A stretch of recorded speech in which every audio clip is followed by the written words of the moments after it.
I've been an artist ever since I can remember. I always had a sketch pad. I always had a pencil.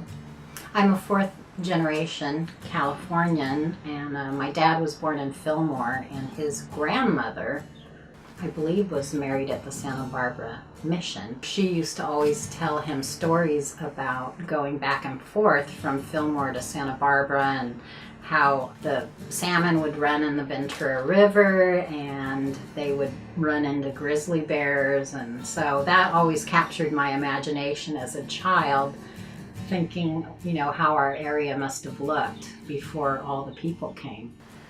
My dad was an artist, so that was a big influence.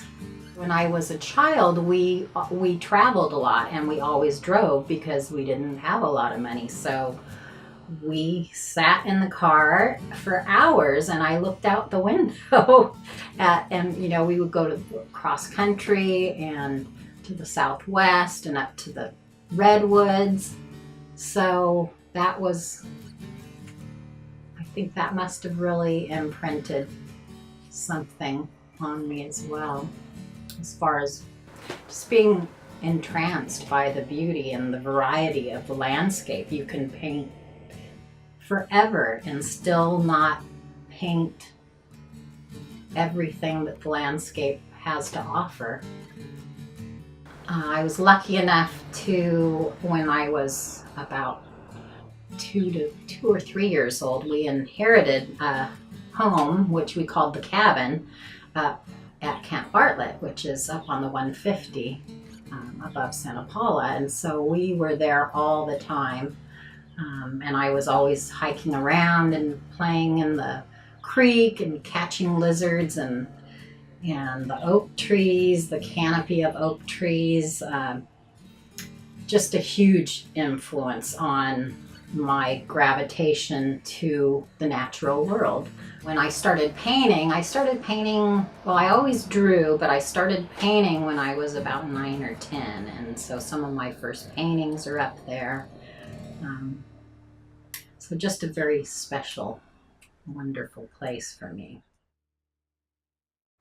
And then of course the fire, it wasn't surprising to me. It seemed like it was just a matter of time because things were getting so dry up there, and we were seeing animals that we hadn't seen because they're coming down for the water source, and it's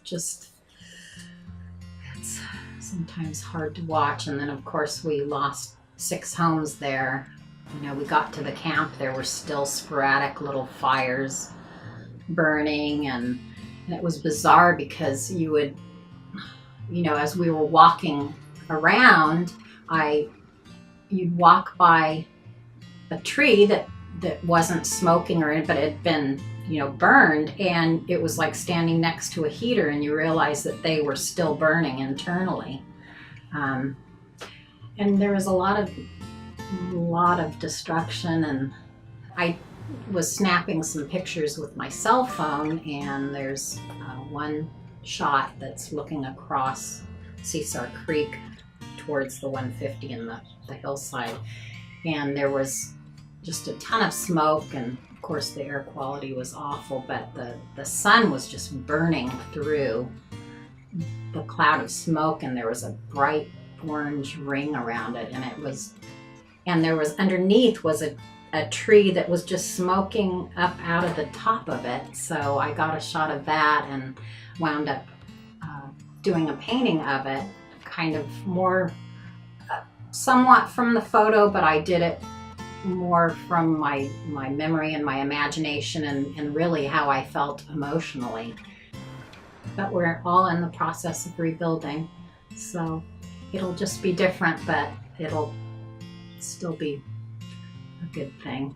And boy, this spring the wildflowers are amazing up above the camp, so I'm enjoying that, and I'm enjoying painting them. Every time I pick up a brush, it's a new challenge, and sometimes I fail miserably, but when I don't, it's for me, there's just nothing more satisfying.